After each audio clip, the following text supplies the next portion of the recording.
Welcome in, everybody, to Grind Time, powered by Full Time Fantasy and the FFWC. I'm your host, Billy Muzio, joined by my friend in the industry, Anthony Cervino. Anthony is the co-owner and creator of the Faceoff Sports Network. He was my partner, and we took down a third-place finish in a national contest last year in a best ball competition. He's also a two-times finisher, top 15 in the Fantasy Pros expert ranking competition in 2019 and 2021. He's also a high-stakes degenerate like myself. We keep dragging him in for more of these as he continues to dip his toes in the water. Welcome to the show, Anthony. How are you doing tonight, buddy? What's going on, man? I'm doing fantastic. Really excited for this. I'm too. Let's rock and roll with this intro. When we get back, it's going to be just about ready to kick off the draft. So stick around, folks. Draft time is coming up.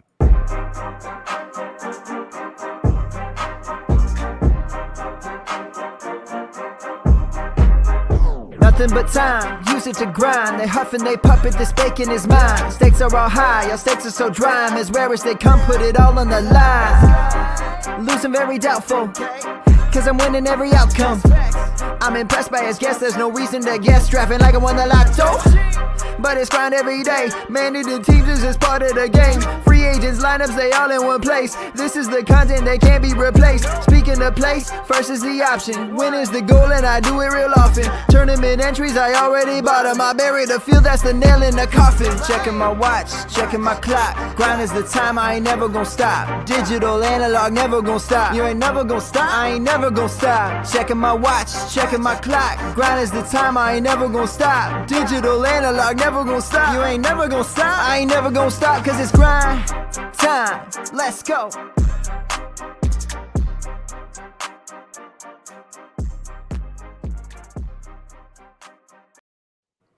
Grind time, buddy.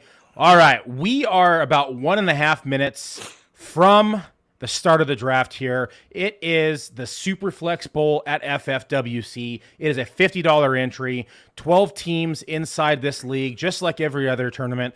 It's only a total of 600 total teams in this tournament, Anthony. So the chances of winning the money up top are actually 8 times better than a lot of these other national contests. We are picking from the 2-hole tonight. Who are you thinking? Are you excited? Are you ready to do this, buddy? Yeah, I'm pumped. I really like the SuperFlex twist of this tournament. Yeah, it adds another element, a lot of creativity. You can go quarterback heavy. You can say, F them quarterbacks, and I'm just going to take positional players here and take my chances at quarterback. So a lot of different strategies, a lot of different ways to go about this.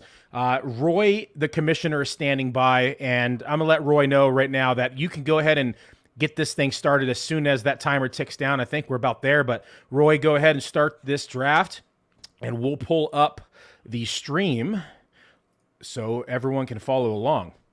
So what's your philosophy when it comes to SuperFlex? Are you one, and I know it's going to vary for you probably depending upon your position strategy and where you're at. So like we're on the clock right now, pick 2. I typically lean towards going with a high caliber quarterback. What's your take here? Yeah, this early in the draft, it's all about the quarterback for me. Like if we were picking later in the first and there was a value running back or a value wide receiver, I'd be all over it because the quarterbacks, like once you get out of the top 5, then I would consider going elsewhere. But picking this early, you have to get the best guy available. And we talked about this pick last night. I was leaning Justin Herbert. Did you decide where you wanted to go with this pick? Who went? So Josh Allen won. went Okay, so yeah, Herbert's the way to go here. I think he has the highest ceiling of the other guys. No, he doesn't bring as much rushing upside as some. But Herbert's going into year 3 now. He's loaded with weapons. They brought in nothing wrong with Jared Cook, but I think Gerald Everett in this offense can really pop. Isaiah Spiller, Austin Eckler. I'm all in on Justin Herbert this year. Yeah, Patrick Mahomes is another player that also goes at number 2 pretty consistently in the SuperFlex Bowl, but I have just been out on Patrick Mahomes this year. I was on the show last night talking about one of my guys on my fade list. We're talking about over 300 vacated targets on the team. There's only 3 returning wide receivers from last year, 2 of which combined for only 14 targets. The third, his name is McCole Hardman, and we all know that he's had some up and downs in his career. So in my opinion, this offense is going to have a lot of chemistry concerns, a lot of rapport to build, and that to me just equals a lot of missed opportunities on the offense. They also brought in Ronald Jones, and I'm not saying Ronald Jones is an exceptional rusher, but it may signify that they may want to lean a little bit more this year on the run game as they continue to build a rapport in the wide receiver core. So I've been a little bit more out on Patrick Mahomes. The strength of schedule, we saw him struggle versus cover 2 last year. There's just a lot of reasons why I have been kind of fading Patrick Mahomes. A lot of it is cost-based, but there are some concerns on my half with Patrick Mahomes heading in 2022. Yeah, I have the same concerns. And if you remember last year, there were times during the season Patrick Mahomes didn't quite look like himself anyway. So that was concerning. Sure, he figured it out later in the year and in the postseason. But there was a stretch during the regular season where he really couldn't get going, and he still had Tyreek Hill and Byron Pringle and Demarcus Robinson on that roster. Yeah, so we'll see how it rolls out. I think people forget how concerned people were in the first 7-8 weeks last year when Patrick Mahomes came out the gate and was getting, not necessarily shut down, but just wasn't putting up the electrifying games that you had expected drafting from him with, the number 1, number 2 quarterback off the board. So here we are, hold up, round 1. We've already had 8 straight quarterbacks go off the board. 8 for 8. Allen, Herbert, Mahomes, Brady, Hurst, Jackson, Stafford, and Burrow. Any surprises here? I mean, Burrow is starting to slip in drafts a little bit. I know he's on my fade list as well, but is that where you expect to see Burrow? Do you expect to see him going earlier? What's your pick here? I expect to see Burrow go right where he is, or maybe a little bit later. I'm not fading Joe Burrow. I'm very much in on Joe Burrow because of the value you can get him in. Yeah, typically, though, he's going as quarterback 6 off the board in these drafts. So this is the first time that he has slid to not first time, but I should say it's rare that he is sliding outside the top 6 quarterback picks. So wouldn't take him over Kyler. Yeah, I wouldn't take him over Kyler. I wouldn't take him, honestly, over Lamar Jackson this year. There's a lot of quarterbacks that I would debate. Like, he's typically going ahead of Brady as well. And you look at the strength of schedule. It's one of the hardest schedules, the 3rd hardest schedule in the NFL from a strength of schedule perspective. And then you look at the fantasy shootout. In our scenario, in this SuperFlex Bowl tournament, you are in the money week. So it's weeks 15, 16, 17. It's a 3-week shootout. Points total for the winnings. And he gets to face the Buccaneers, the Patriots, and then he faces off versus the Bills. I mean, that is one hell of a schedule to face when you're going up for all the marbles. I mean, but we've seen Joe Burrow do it before, right? I mean, these teams aren't really phasing Joe Burrow. He puts up his best games during the top competition, and I think that's just his pedigree. We were talking off air about guys and their intangibles. I think Joe Burrow has it and has those intangibles where it doesn't matter who he's playing, and he's going to show up for those bigger games. Interesting take. Yeah, I mean, we proved that right last year. I mean, he went in the AFC. So, all right, we had finally two positional players go off the board at 10-11. Jonathan Taylor, Christian McCaffrey. The 2.1 starts off with Cooper Kupp. So we have had, 10 quarterbacks go in the first 11, 12, first 13 picks. So, man, it's, so last night we had a bet 9 quarterbacks for the push, or is it -110 over negative 110 on the under on the quarterbacks, and I did push at 9, so it ended up being 10. It's kind of wild to see JT and Cooper Kupp go that late and see that much of a run on quarterbacks. I would have taken a Jonathan Taylor ahead of Burrow and Stafford. Yeah, I think that's about the line for me as well. I would even contemplate. Not over Kyler. Yeah, I'm high on Kyler. I'd take him ahead of Hurts as well. Like I'd stick Brady ahead of Jonathan Taylor in this. I'd stick Jackson ahead of him in this. Probably Kyler Murray ahead of him there. I think that if I'm picking, I'm picking him around that 6, 7, 8 turn or 8 pick right there in round 1. So we're starting to see the first team, Bronco, with 0 quarterbacks through round 2. He doesn't pick now for 23 picks. We have 1 quarterback each on the ends. If you missing out, so this type of run, right, you have 9 straight quarterbacks. Are you more likely to double dip in the positional players and say, F it, I'm going to see what I can get on the next turn at quarterback? Or are you more likely to chase the quarterbacks up the board and grab one to secure your two quarterbacks, or at least again, one I can go in with a strategy, but everything's going to change. Like, no matter what draft I'm doing, draft is going to dictate where I'm going. And in that scenario, I'm not going to force a pick. If I don't see that much of a difference between the quarterbacks now and maybe what I think is going to be there later, then I'll just double dip with the position player and grab three, mid to back end quarterbacks and hope two of them pop. All right. Give me the names of 2 or 3 back end quarterbacks that you are targeting heavily in drafts. Let's see, 2 or 3 that I'm targeting heavily. I would say. And you can't say Jared Goff or Davis Mills, those are mine. Okay, Jared Goff, certainly one of mine. Absolutely. I'm a big-time Jared Goff guy this year. I don't know if you want to call him, I guess, back end. Jameis Winston, I think he has an outstanding shot to have a good season this year. And even somebody like a Matt Ryan or Ryan Tannehill. Tannehill has still had a pretty good season last year. He just didn't perform like he did 2 years ago with Arthur Smith, but it was still a back-end QB1 in fantasy points per game. Yeah, losing A.J. Brown's a big hurt. I mean, Julio didn't do much. He loses his tight ends. A lot of new faces in the offense, right? But he got Austin Hooper. He did get Austin Hooper for what that's worth. I mean, Austin Hooper has been, serviceable, but he's nothing special, right? But he's going to get peppered with targets this year. That's definitely going to happen because there's just so many vacated targets. The offense, second most in the league behind the Chiefs in vacated targets. Okay, we are on the clock. Hold up. Aaron Rodgers still on the board. Derek Carr's on the board. And then we have Mixon, Swift. I with the quarterback still here, I'm very tempted to go quarterback, but why not Deshaun Watson? You mentioned Rodgers, you mentioned Carr. Right in the middle, there's Deshaun Watson. Are you worried about some kind of a suspension earlier in the year? I am worried about a suspension. Okay. I'm starting to I initially thought it was 50-50 in terms of being suspended this year versus next year. I'm now leaning towards he's probably going to be suspended next year more so than this year.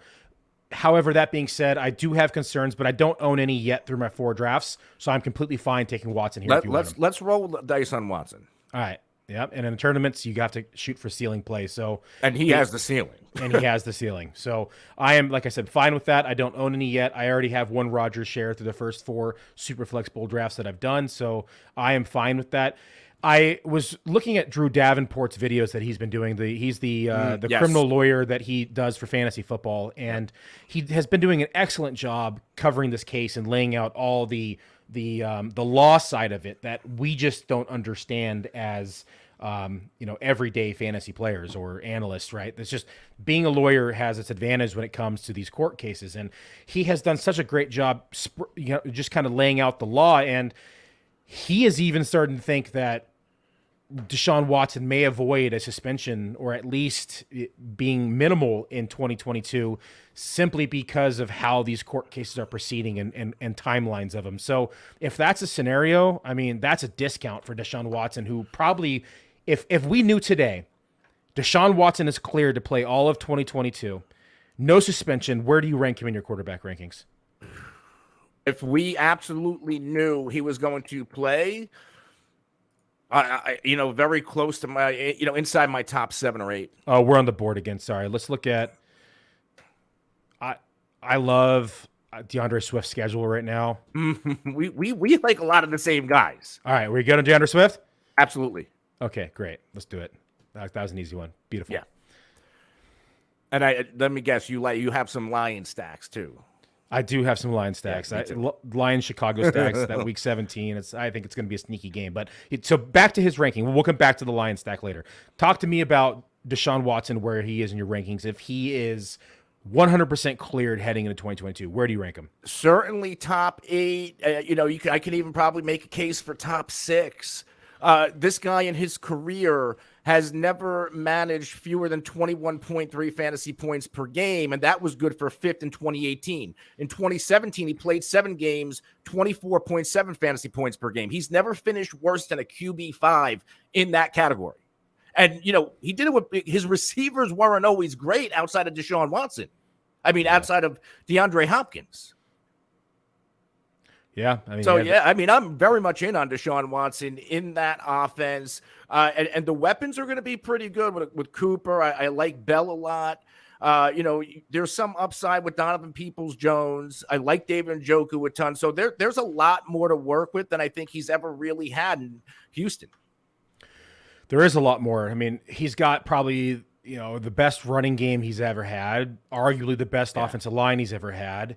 I think that, his receiving core, I think is a step down from Hopkins, but as a core with them getting, having Njoku and having some tight end pieces as well. And then addressing Bell in the draft, it might be one of his better wide receiver or his receiving cores, not the best, but one of the better receiving cores he's dealt with.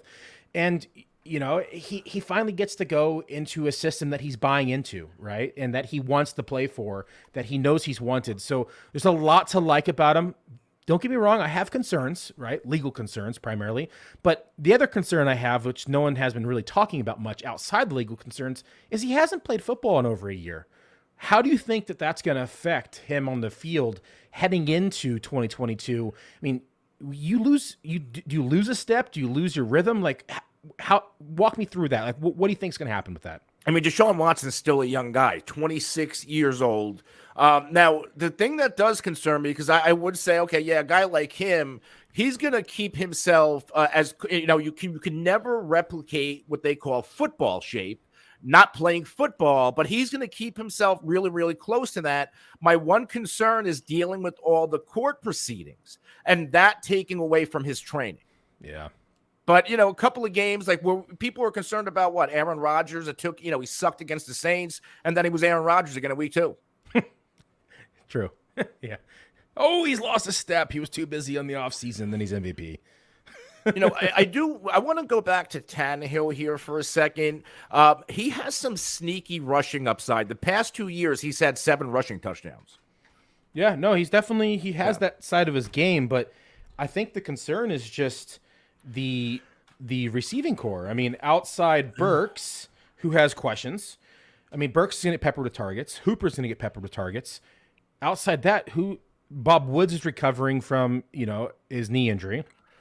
Who else is going to catch the ball? Listen, I get it, but even last year, Julio certainly wasn't anything close to Julio. And A.J. Brown, like how much A.J. Brown did we actually see of the real A.J. Brown? He was banged up, and we still saw Tannehill 14th in fantasy points per game. That's not terrible.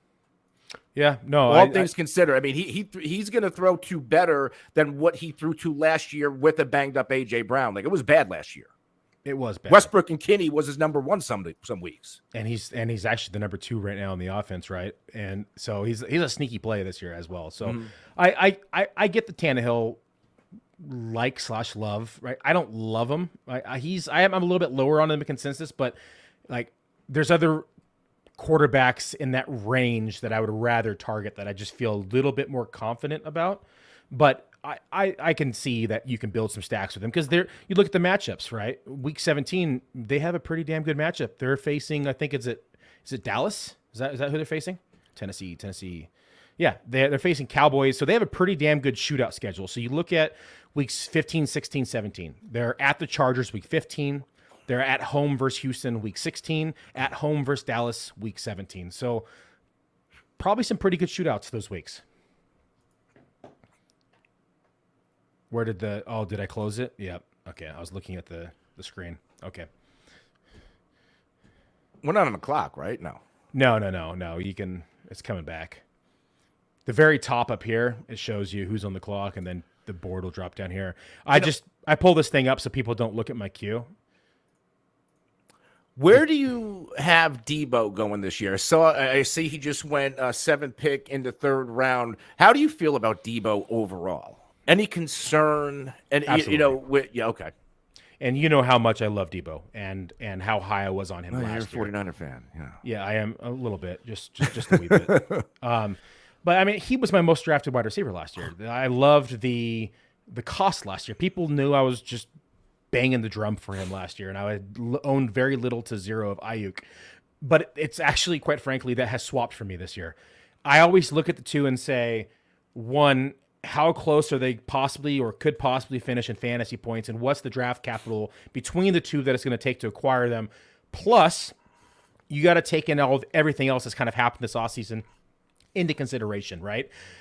His unhappy, was he going to be traded? Is his role going to change? He doesn't want to be a hybrid receivering role, even though that's how he excels. You look at how efficient he was last year and how great he was, and say that is unrepeatable probably heading into 2022. So you are drafting him near the top, if not at the top, of his expected fantasy point return. And as much as I love him, as much as I love the Niners, I'm sorry I'm out. I just can't pay that price. Yeah, I agree with you. Way too many question marks. And you hit the nail on the head with my biggest question mark outside of who's going to play quarterback. It's, he made a lot of noise about, hey, I don't want to play in that role you played me in. So is Kyle Shanahan going to say, okay, you're here, you're my player, you're going to do what I tell you? Or is he going to kind of concede to Deebo Samuel and give him less of those rushing opportunities, which did translate to a lot of fantasy points? And I think whether the answer is A or B, either way, it's bad for fantasy for Deebo Samuel. Because if Shanahan pulls out the big stick and says, behave or else, Deebo's not going to be 100% bought into the system or into the offense or put his body, above everything else. If it's the other way around, now he has less opportunity to score. And so I think either way you look at it, it equates with less fantasy points. And in that scenario, I don't want to take him as like a top 6, 7, 8 wide receiver going off the board. I'd rather draft someone like Evans, who is, going this draft one wide receiver later, who's probably going to look at 25 to 30% of target share because there's injury concerns with Godwin. He's still being reunited with Brady. I mean, he's always good for 1,000 yards and 6 touchdowns plus. It seems like the floor is there, but the ceiling's also there. So we are going to be know what's going on with Gronk. Exactly. And Gronk's gone, boom, lots of targets, right? And so we are, looks like, on deck. Let's go ahead and take a look here. We don't want to speak too much because these guys are going to snipe us. They're all watching the stream, bunch of snipers. So keep in mind, it is a 3-start wide receiver league, so we got to start looking at receiver here as well. But there is a lot of good value at running back on the board right now. A lot of good value. Let's take a look at wide receiver as well. Lots of good players still in general. Okay, we are on deck. All right, we're on the clock. Go ahead. Who are you thinking here? If we're gonna go to wide receiver, because there is some good running back value, but I'd be happy taking a risk and grabbing a guy like maybe T. Higgins or Jalen Waddle. Leaning Higgins, I think. Yeah, I am not crazy about Waddle's schedule. I lean Higgins over the other two. Any correlation? Let's take a look at correlation that we have so far. Not a lot of correlation right now. Okay, I'm fine with Higgins. I like Higgins. I'm not crazy about their schedule or their matchups down the stretch, but I think that affects Jamar Chase more than Higgins. So we can take T. Higgins here, and then we'll look at a running back on the way back probably. Or we say F it and grab another receiver. I don't know if I would sleep too well with that. I like my running backs. I do. Yes, I do too. I ain't no zero running back guy. All right, let's see. We could also third quarterback if we needed to want to be done at the position, or we can push it. There's lots to push, so I think we're good to push. Let's take a look. I think I know what I'm looking at right now if it stays here. I don't know if I'm not even going to say it. I'll wait until we're on the clock. Yep, we're on the clock. Go ahead and say it. You want to go with the Chubb Watson stack? I was going to say it. Yep. Okay, beautiful. Okay. Easy peasy. We had Connor last year. I love Connor, but that Chubb Watson stack is going to be really valuable. Yeah, especially because Watson has some mobility in the red zone. Chubb can also be used in the red zone if they're either going to pass it, throw it, or run it in, and you're probably guaranteed a touchdown in the red zone. A lot of talks on Watson, but I'm not a Baker Mayfield guy. And Nick Chubb and Kareem, like that running game still thrived when the opposite defense could just sit back. Hey, there's Baker's not going to kill us. And can you imagine what Watson's going to do for Nick Chubb? He's going to open up a lot. Right. Yeah, they're not going to be able to load the box like they have been in the past. And Nick Chubb, and I've said this so many times, he's the best pure runner in the NFL. And if he finally has a functionable system and offense, I think, it's every year I say this and every year it doesn't happen, but Nick Chubb could lead the league in rushing yards. I keep saying it, man. I'm going to be right one of these years. The talent's there. It is there. He's 100% the talent's there. He's the best pure rusher, period. Like if a couple of years ago, I would make the argument for Zeke because I'm a Cowboys fan, but Zeke was good, but he wasn't like the best pure rusher, right? Like Chubb is just what a great rusher. But imagine if Chubb got Zeke's volume, or imagine if Chubb had Henry's volume. Like, holy shit. Yeah, no, I'm 100% with you. All right, let's pull the board up for folks. Let's run through for the audio side. We already talked about the first round. 10 quarterbacks went in round 1. Round 2, we only saw 3 quarterbacks go. I was actually surprised to see Prescott fall as far as he did, and to see Lance go ahead of Prescott. That was a bit of a surprise for me. We took the third quarterback off round 2 with Watson. And then we saw 3 quarterbacks go in round 3, Derek Carr, Tua, and Cousins. And then we saw a little bit of a run again.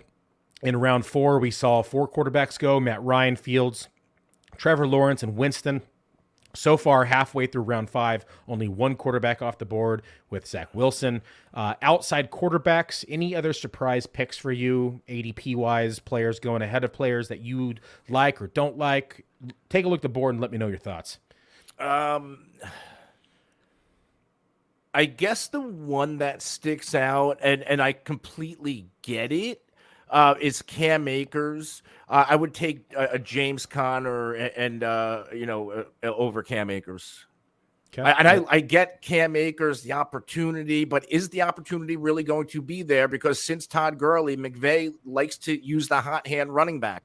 Also, and I know he came back quickly from the injury, but in the postseason, his yards per carry, yards per touch, like he just didn't look the same. I was surprised he even played, quite frankly.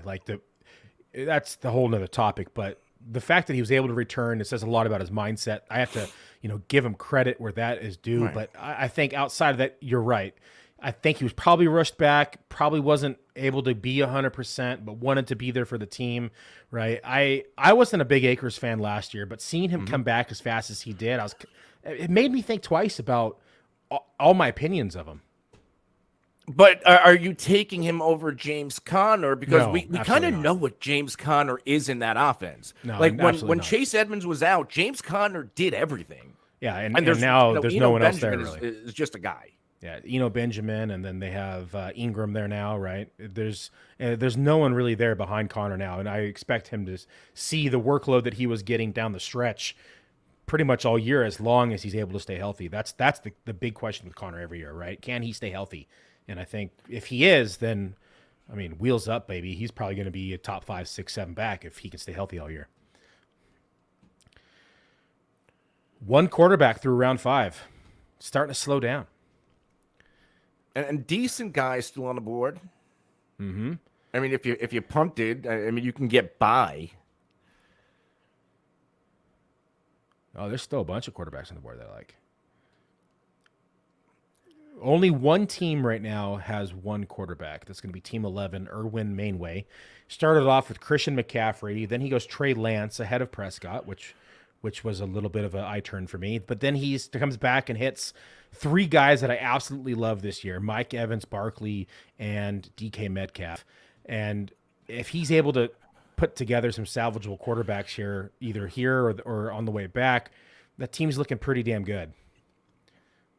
Yeah, I do like what he's doing now. DK Metcalf, I am a little bit concerned about that quarterback thing in Seattle. Like right now, Geno Smith, Drew Lock, do they trade for Baker? It's a little bit of a mess. But even with Geno Smith last year, he put up numbers. Like he still had wide receiver 1 numbers with Geno Smith. So if Geno's the quarterback, I think Metcalf's a pretty damn good value. If Lock's the quarterback, I might have a few more concerns. The one that sticks out to me of the quarterbacks left, I feel like every year I draft him in a few spots because I buy into that upside that I think is there, and that's Daniel Jones. Like, his ceiling is quarterback 1 if all the stars are aligned. Not overall quarterback one, but quarterback one tier. I was If about everything to say, pops in New York. I was about to say, everyone, we need to get a drug test here for Cervino. I get you. Like top 12 quarterback is what you're saying. Yeah, rushing floor. I mean, rushing upside. There's weapons in New York, and now you sprinkle in Brian Dable. Yep. Oh, Bronco took my boy, Davis Mills. I love Davis Mills this year. I really do. I like the Davis Mills and Michi stacks. Dude, Davis Mills was sneaky good last year, man. Sneaky good. I mean, I got my notes over here. Let's see if I can find them. I don't without pulling up the electronic version. So of his 13 starts last year, he had 6 starts in the top 15 in quarterback points for the week. Week 5, he was quarterback 6. Week 8, quarterback 9.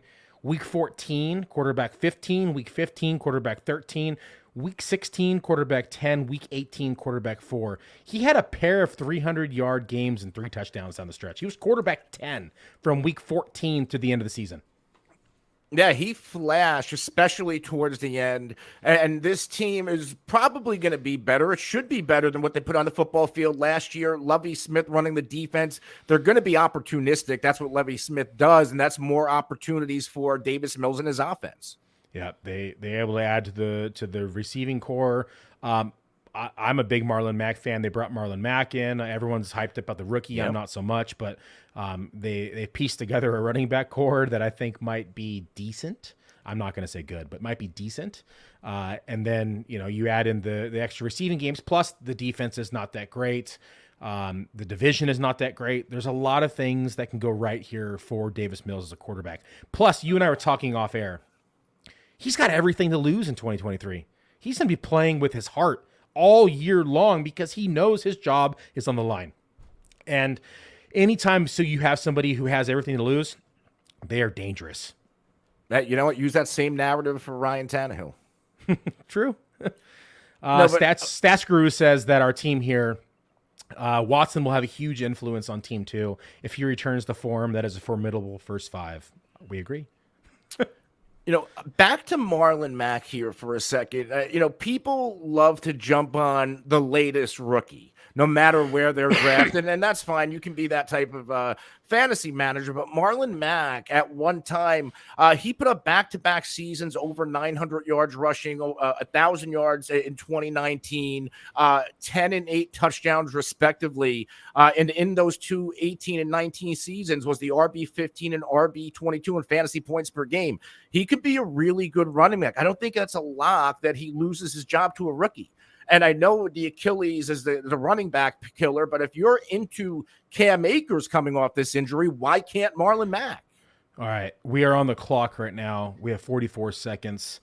I am leaning here with a couple players I like here. I like Mooney. I like Cooks. I like Mike Williams for the stack. That's the top of my list.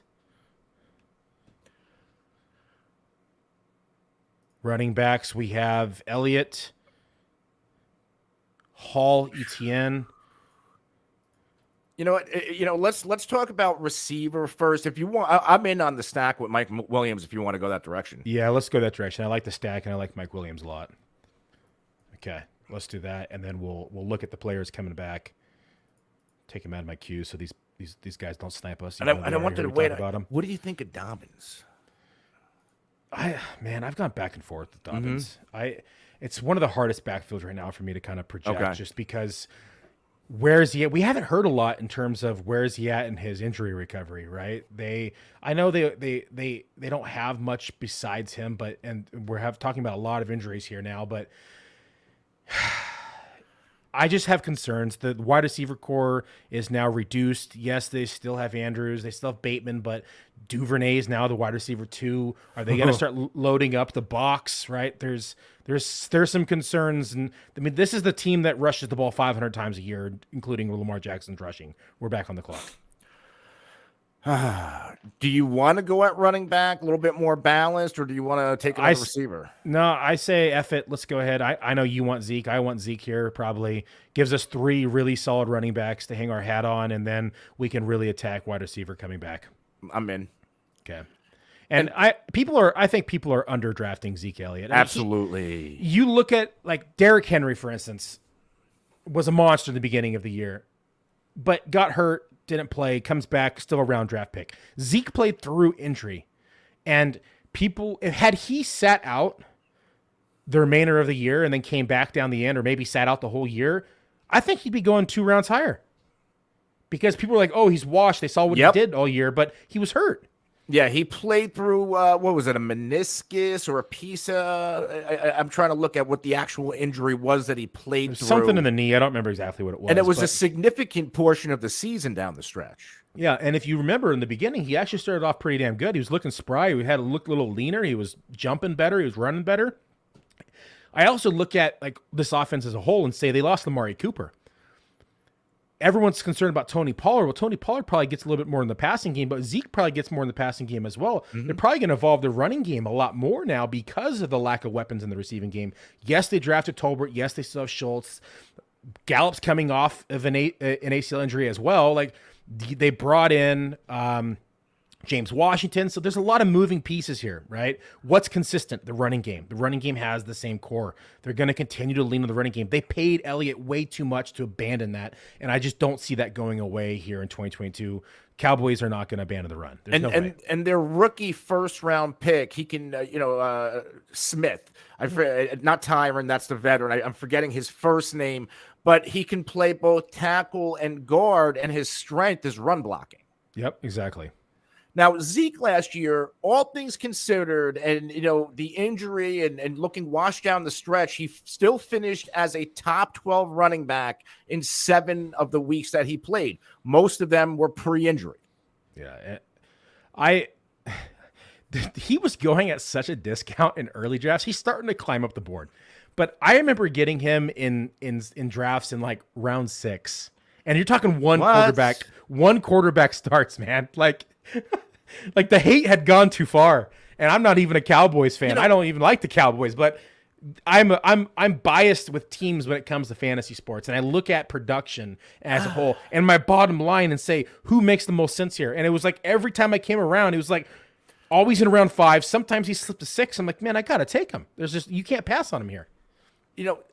Played through injury, know the durability's there. A team that loves to run the ball. He, 1,200, almost 1,300 total yards, 47 receptions, 12 touchdowns last year. Finished as the RB15 in fantasy points per game. Where you're drafting him, Zeke is out of value, and who knows? Maybe if he stays healthy, he brings that top 12 running back ceiling again. Yeah, I definitely within 6th round. Definitely within the realm of possibilities. Then you take.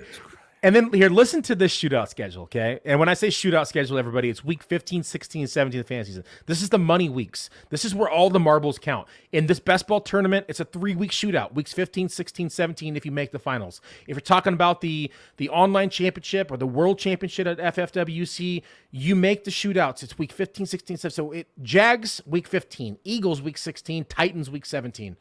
I think that's a pretty damn good shootout schedule. Wow. Especially the Jags and the Titans the final 2 weeks. Yep. 2 or 3. There's Eagles in the middle, but still. Even those Eagles, as good as the Eagles can be, and the Eagles defense was great last year. Dallas and Dak Prescott owns Philly. Yep. He does. He really does. That one game, it was all garbage time in the second half for Jalen Hurts. I think it was the first primetime game they played last year. Who is more of an owner of the team? Is it Dak Prescott owning the Eagles, or is it Aaron Rodgers owning the Bears? Who's the bigger owner? Aaron. He's done it forever. Plus, he said it on national TV. I own you. We have a question here. Please speak to your thoughts on going 3rd quarterback early. To me, it's not a great choice. Superflex, not 2 QBs. I have mixed opinions on this. I'm curious to yours first. It depends on who my first 2 are. If we didn't get who we got, if we didn't take Justin Herbert and our first quarterback was Deshaun Watson, and then we took, Derek Carr, I would probably go for the 3rd quarterback earlier. because I need somebody with more upside just in case Watson was suspended and just in case, as much ceiling as Derek Carr could have, he's still Derek Carr and hasn't put up a QB 1 year since he had Amari Cooper and Michael Crabtree. That was a long time ago.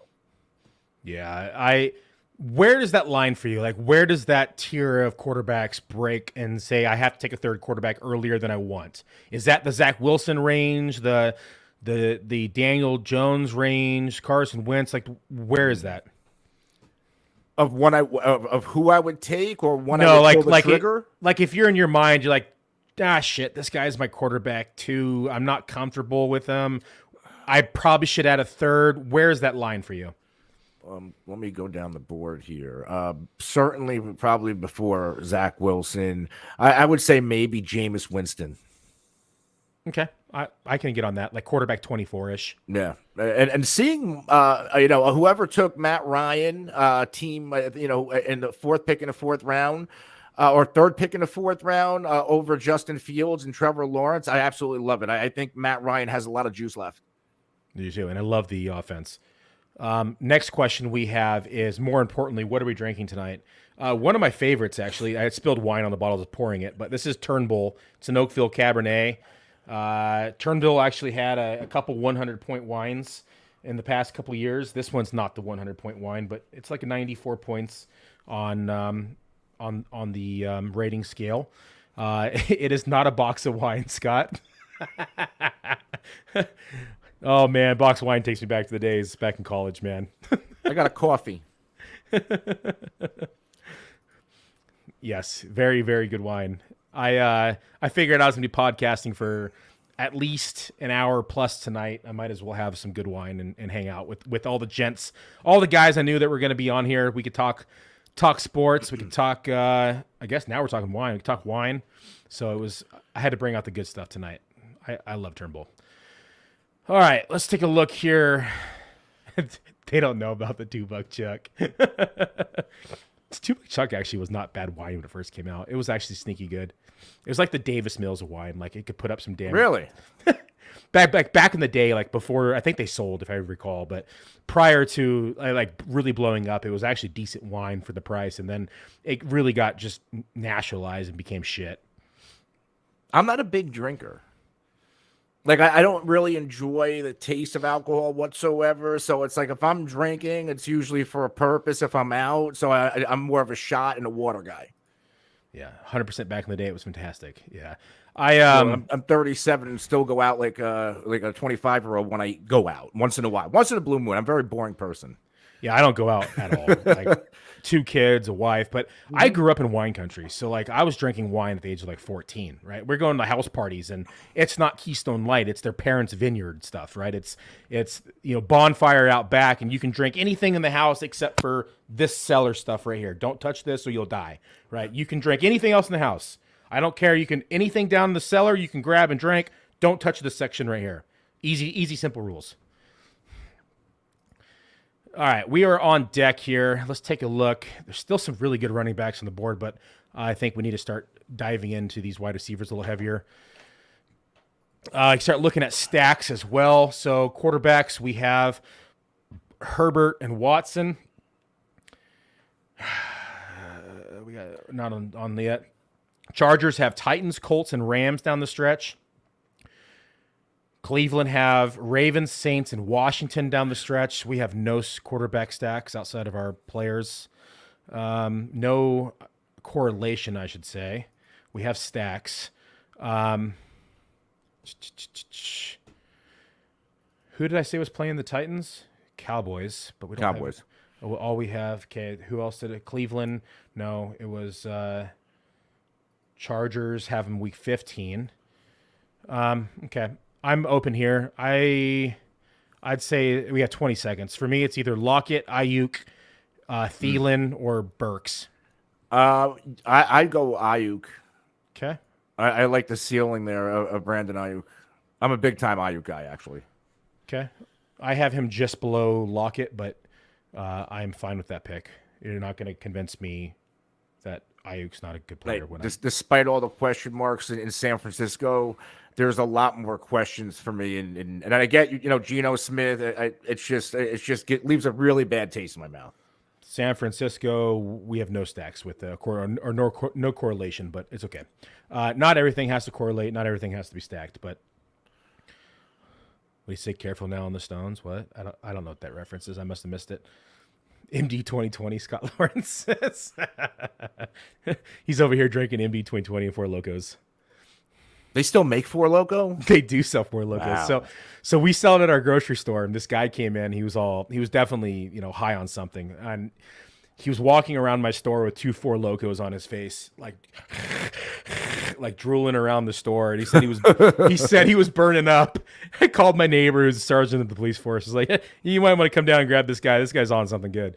So I kick him out of the store. He's walking out of the store. He's trying to keep the Four Locos. I'm like, no, dude, you got to drop those things. And I don't care. They're only like $1 something each. This is before inflation, right? And he drops them on the ground. He walks out. He gets no further than like a block away, which between our store and the high school was like this big open field. He's just walking towards the high school. 2 police cars come on either side. He's in the field and he like plays dead. He literally sees them and just falls over. Wow. And how long ago was this? This was like 5-6 years ago. No, that's been 7 years now. It was 2015. This is when I was still in California. All right, we're back on the clock. Lockett made it back. Burks made it back. Burks actually has some correlation, but I think it's a little early on Burks. At what point are you feeling a third quarterback? Because it's starting to dry up. It is drying up. I don't really like anyone on this list other than Mac. With our 2 that we have, Watson is either playing or not playing. We might want to take Mac as a floor pick, but I think with this team that we're building, we're shooting for upside. And if Watson doesn't play, this team's dead, in my opinion. Okay, so then let's you want to go Lockett here? I'm not huge on him, but we still got Brandon Ayuk. Or we could take Mac Jones and play it safe, take our third quarterback, and still have a say in the tournament. So. Honestly, let's go Mac. Go Mac. Okay. That gives us an out at least, right? Because if Watson is suspended, now we're not effed. I'm not really the type that likes to just kill a team, because anything can happen in sports. Yeah. What if they got Mac Jones, Devontae Parker, and, a second-round receiver? Who knows what can happen? Yeah. I will 100% build a team with 100% upside, and if that player goes down, that team I just chop it up for his loss. But I'm shooting for the ceiling and builds, right? I will build teams all over the place. I'll build teams where I have floor, ceiling, where I'm aiming for consistency, where I have teams where I've literally have teams where I went Goff and Mills as my 2 quarterbacks and just all upside running back and wide receivers, and then threw together, 3 or 4 tight ends at the end as well. So I think there's so many different ways that you can piece things together. You don't want to get caught in the same rut of building and drafting the same way every single time. I would have been fine going just Watson and saying, you know what, if Watson is suspended, this team's done. But it's not just, but you see, I also like having that, what if we make it to week 15, one of our quarterbacks get hurt? And then what? Watson gets suspended early, but what if we make it and then we don't have that high floor if we get into the shootout? How many points is Mac Jones going to outproduce over somebody like maybe Zeke Elliott? Because you're starting 2 running backs, right? So Swift or Chubb or Elliott may be that flex spot, right? So it's not a 2 quarterback start. That's what people look at SuperFlex, and I think they overvalue the position because you can start someone like Zeke Elliott. Huh?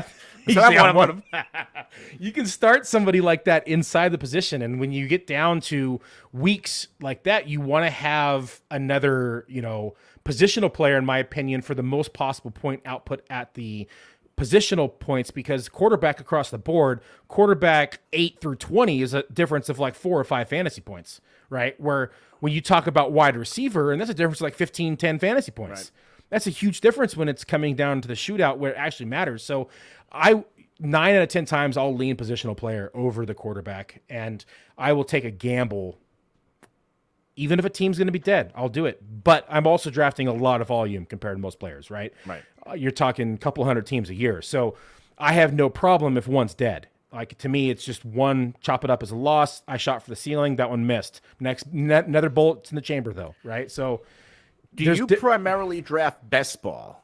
with all those teams? Like what's your percentage best ball, like high stakes best ball versus high stakes teams where you're managing? So last year I had over 113 managed leagues in high stakes. That's not counting dynasty. That's just tournament builds, right? I cut 50 dynasty leagues this offseason because I wanted to focus more on high stakes. Now, a lot of those dynasty leagues were friends and family leagues. There were sleeper leagues and you know how it is. You just get sucked into another one, another one. And next thing you know, you're in, 60 dynasty leagues. We'd be honored to have you. Yeah. So when I say I cut 50 dynasty leagues, it wasn't like I left 50 high stakes dynasty leagues. We're talking $100 league, $200 league, $50 leagues, right? I don't play anything under $50. I just don't really like to. It's just not as serious, and crazy shit happens. I don't like it, right? And so I cut out 50 leagues in dynasty alone. That's going to save up so much time. And I am reduced the amount of leagues in general that I'm entering in high stakes. So I'm not entering as many online championships, right? All the 350 leagues I've condensed down. I'm only playing a couple, but primarily playing.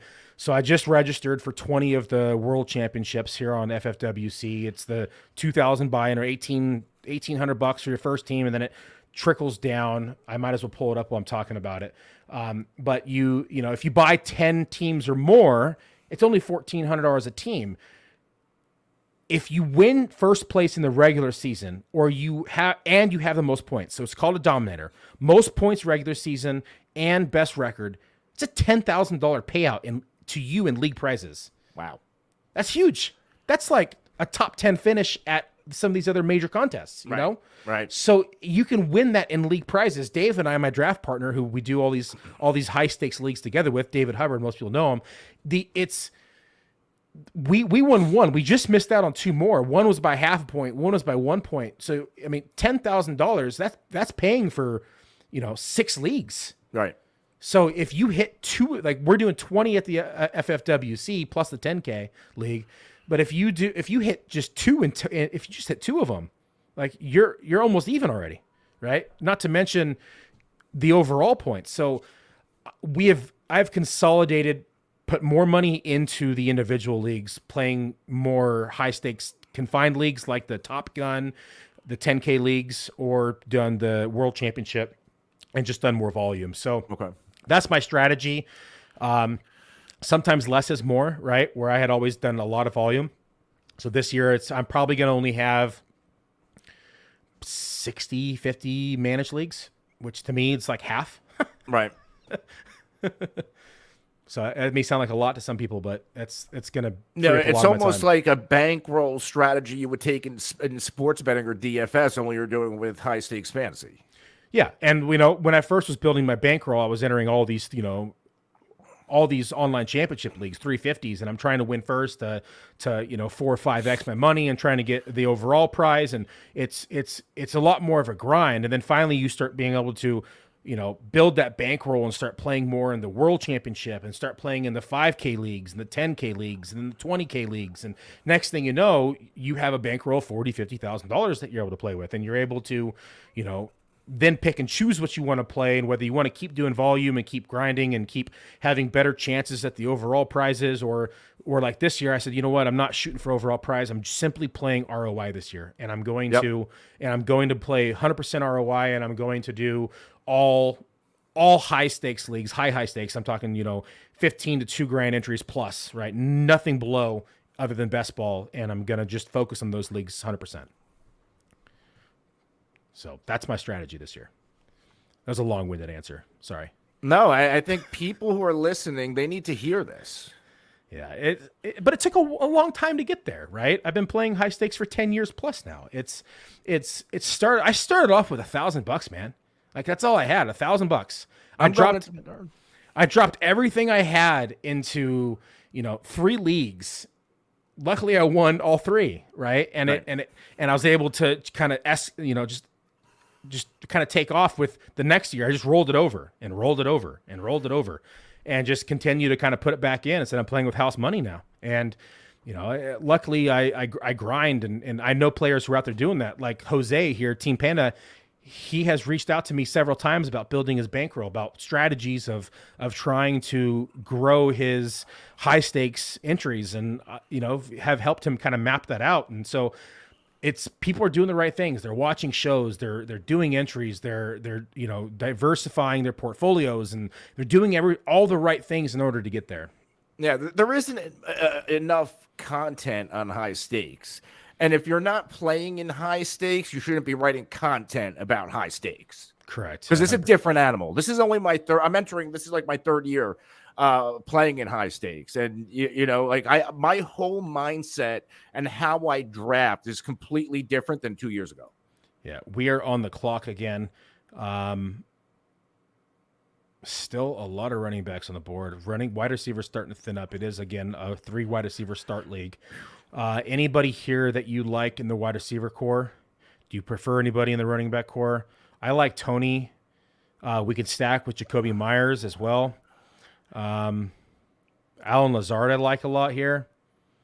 What's your thoughts on Parker? I am out on Parker this year. Okay. I'm good with, if you want to continue with the stack, I'm cool here with Jacoby Myers. Okay. Do you like him over Tony? I feel like it might be a teardrop. What's your take? I do. I'm not a high on Kadarius Toney. Maybe Toney has a higher ceiling, but I think Myers to go. Okay, he has the floor, and we get the stack. Okay, like it.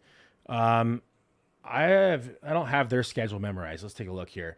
They shootout schedule: Raiders, Bengals, Miami. So no correlation yet on the team. So we have individual team stacks, no correlation yet, but we have a lot of rounds to make that up.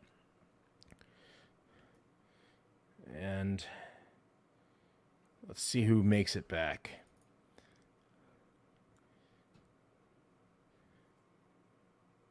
At this point, do you want to go for a running back, receiver? Do we start looking at tight end? Because if you want to go for one more running back, I'm looking at running back right now. There could double stack with Hunt and take that stack, or even approach. Harris, or we can go Harris, or we could even take Singletary, who has, I think, a pretty damn good role in that offense still. And then we take 4 running backs. We could be done at the position. Whether we go with, Damon and Harris, we get the stack with Myers and Mac Jones. We go with Hunt, we get the stack with Chubb. We have 7 seconds. Pick one. Hunt go Damian Harris. Okay, Damian it is. I'm fine both ways. I don't like stack cuffing as much either, so I'm glad you said that. I keep forgetting we're on the clock here. Yeah. We were ticking down quick. I don't know what the not long-winded answer is. That's why I like the podcast over writing articles, because my articles can used to get out of hand. So Jared Hines says, I'm building my empire just as you described for the high stakes. He's rolling over from year to year. So that's the way to do it. Just keep it rolling over, right? You want to definitely take profits out along the ways, right? Just like the stock market. You want to take some out, that way you're not back to zero if you have a bad year, and that would be a really bad year, but you understand what I'm saying. Like, you want to at least offset some of your loss if you do have a bad year, and you still feel good about yourself. You're not hating life if you have a really bad year. Jose says, there is a certain fantasy sports station on SiriusXM that gives a lot of advice, but doubt most even play high stakes FF. No, and I love a lot of the SiriusXM hosts. There's a lot of good ones out there, but most of these guys have no skin in the game, is what we call it, right? They're not out there with $20,000, $30,000, $40,000 in entries. They're playing in industry leagues. They're playing in a lot of different site leagues, or they're playing in lower stakes leagues, but a lot of these guys are not entering 20, 30 main events or online championships, world championships, or 10Ks, or whatever it may be.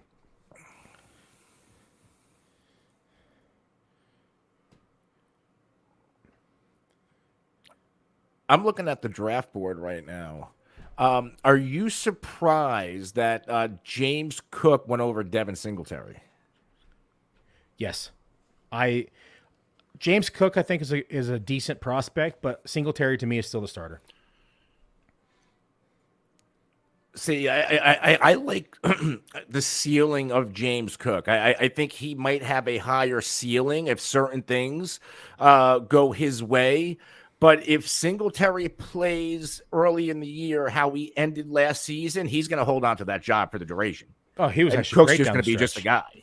100%. And Cook to me just doesn't have the frame or the skill set to be an every down back, right? I think he was the lightning in the offense, right? And he's a good pass catcher. He's going to have, the skills necessary to succeed in the change of pace role, but he's never going to be able to carry 200 plus carries a game, just in my opinion. Or 200 a year. When I say game, that'd be crazy. Yeah. We're playing all night. Bill Belichick football. And we have Mac Jones. Oh, shit. Oh. Well, Tony ends up going a full round later than we were contemplating. You don't think that the Patriots are going to be forced to have to throw more and have to score more points? They lost some pieces on their defense. I get it's a Belichick defense. Lost their OC. Well, I mean, Joe Judge, with zero experience, I believe, as an offensive coordinator, might be their offensive coordinator. Yeah, But I just feel like they might have to score more points. If the defense isn't as good, you can assume that the Jets probably going to be better. Miami added some firepower. You got Buffalo. I think they're going to just let Mac Jones cook more, too. Belichick, you got to remember, he was a rookie last year. They were going to contain him. They were going to just try to limit the errors that he was going to make on a week-to-week basis so that they were able to make the playoffs, able to, have a chance down the stretch. And they did a pretty damn good job of doing that. But I think this is the year where they get more comfortable with each other. He gets more comfortable in the NFL, gets more comfortable in the system, and they kind of let him start taking on a bigger role and doing more in the offense. So I do think the Patriots are going to throw more this year than they did last year, but what does that mean? Is that 7 more attempts a game? I mean, versus the Bills, you're talking about 25 more attempts that game, but I think it just varies. It's going to be a game by game basis because you never know with the Patriots, and they're very strategic in how they approach each game. But to me, I just don't see a scenario where they throw any less than they did last year. From week 10 through week 19, which is the wild card round, Mac Jones finished as a QB9 or better 5 times. He only did that once from week 1 to week 9. So Mac Jones did get better. We saw that improvement. Scott Lawrence says Bob Harris and Mike Dempsey play some high stakes. Many do not play much. And Bob is one hell of a dude. He comes on the podcast. Bob is one of the nicest people you will ever meet in this industry. Yep. I've had the pleasure of being on a couple shows with him. I've had the pleasure of, having a drink with him at some expos. And Bob Harris is one of the coolest people in this industry, period. Yeah, Bob comes on the mental health podathon that we do. Hopefully we can have you on there, Billy. Yeah, I'd love to. Yeah, let me know. And I'm going to be doing my annual blurb for Bob's magazine. So, Football diehards. Yeah, I love Bob. He's such a good dude. Anthony says, I think the Patriots will want to throw more. Yeah, that's probably accurate. And Scott confirms our beliefs. Hard to know what Bill Belichick wants to do. Absolutely. All right, running back is starting to thin out. I'm actually glad that we took a running back there. As much as I am not in love with our current wide receiver core, there's a lot more value later to be had when you look at this running back core now that's left on the board. Melvin Gordon, Michael Carter lead the pack, and then from there it starts to have a lot of question marks. Right. So I think as much as I didn't want to take a running back there, I think it made sense for where we're at in the board. You want to know who I really love this year at running back? Raheem Mostert. Oh, dude, no way. Really? Get out of here. No. I am fully bought into Mike McDaniel and the 49ers wrinkles he could potentially have in Miami. No, Mostert already came out and said that McDaniels let him know he's going to have a minor role in this offense. Oh, that's great. Well, I'm glad you told me that because I've been drafting Mostert a lot. No, and I think that was kind of reinforced. That belief was reinforced when they signed Sony Michel. Right. I would not be surprised if, come mid-camp, end of camp, that 2 of these running backs are gone. And whether that's going to be Mostert. Mostert probably stays, but he's going to be third fiddle, in my opinion. I would not be surprised. Gaskins out. Gaskins is going to be out. Would not be surprised there. Right. So, in my opinion, it's going to be Edmonds first and foremost. Follow the money, too. They paid him a lot of money. And then I think from there, you're going to see a combination of Sony Michel and Mostert, but Sony Michel more the 1-2 down to relieve and give Edmonds a breather. And Edmonds is just a much better pass catcher. So I think that's how it's going to play out. And Mostert will sprinkle in on situational base plays. I would love to see Gaskin in Baltimore. Like, come on with this Mike Davis stuff. If Dobbins, if they're really concerned about these running backs coming off injury, Gaskin, for some reason, I think would fit great in that offense. Trevor says he no longer believes that you don't drink with that Raheem Mostert comments. Oh, stop. No, maybe it's something else, man. I mean, you're in Jersey, right? I think weed's legal in Jersey. It is. Yeah, he's just high, Trevor. He's not drunk. Good thing I didn't see my Gabe Davis love. Oh man! Oh, we're the clock. Shit, 28 seconds. They're gonna let us auto pick. Okay, wide receivers. Let's take a look. DJ Chark. I'm good with you like MVS. Oh no, Jameson. I like Jameson over Chark. Jameson Williams. Yes. Okay. Yeah. Hit it. Yeah. Okay. Absolutely hit it. He's buried down on this one. I believe he has the highest ceiling of these wide receivers in this year's class. Oh, absolutely. If everything comes together, and I think he has the highest ceiling. Yeah. Had he not, tore his ACL, he's probably the number one wide receiver in this draft class. And a lot of argument is, well, he couldn't, he had to go to Alabama to find success. And two of the guys who at Ohio State were drafted ahead of him. Yeah, let's go ahead and take a look. So we're going to be on the clock here. This guy's back to back. So let's take a look, see if we can find any correlation with our builds. So New England is playing Raiders, Bengals, Miami. No correlation outside of our Higgins pick. And then we have Chargers are playing Titans, Colts, and Rams. No correlation outside of... Nope, nothing really. So we have two Lions here on the teams, but no stack with quarterback. Watson, Cleveland is playing. We're on deck. Thank you for stalling, my boy RJ. Keep stalling for us. Cleveland is playing Ravens, Saints. He's like, no, F you, I'm picking right now. You're on the clock. Cleveland's playing Ravens, Saints, and Washington. So no correlation really outside here unless we wanted to go. I don't really see anyone I really want to correlate with either. So at this point, it's just BPA for me, best player available. It's either MVS, Chark. Take a look at rookies. David Bell just went. That would have been a great stack with our Cleveland guys. Yeah, Bell's gone. I'm down with MVS. With his potential ceiling, they did pay him, but there's just a lot of guys there. I think at this point we have a pretty damn good base wide receivers, and we're kind of a lot of upside here. Myers is kind of a floor pick, but I think MVS is the pick for me. Okay, let's roll it. He's taken on that deep threat for the Kansas City Chiefs, although I don't love the talent, and he just came from, the back-to-back MVP and didn't really have any spectacular seasons. Best ball is kind of his game, I think. Yeah, I always seem to draft MVS a lot. I think we had him on our team last year. We did. Yeah. We won $12,000 with. Almost 100. Still sticks with me. All day long. First. Yeah, we lost it the last game. It is what it is. All right. Let's take a look at the build. We have 3-4-6, 3 quarterbacks, 4 running backs, 6 wide receivers. It's a 3 wide receiver start league. So we now have our core. We have our flex spots, super flex spot filled. I still think so. We could start looking at tight end, but there's still a lot of tight ends on the board that I like. So I'm not too concerned with. I'm still thinking I'll take wide receiver on the way back. And then we can look at tight end again later. How about you? What are you thinking? Again, it's not tight end premium, so this is just regular tight end. I don't think there's one tight end that if he's there, I think we have to take him. Okay.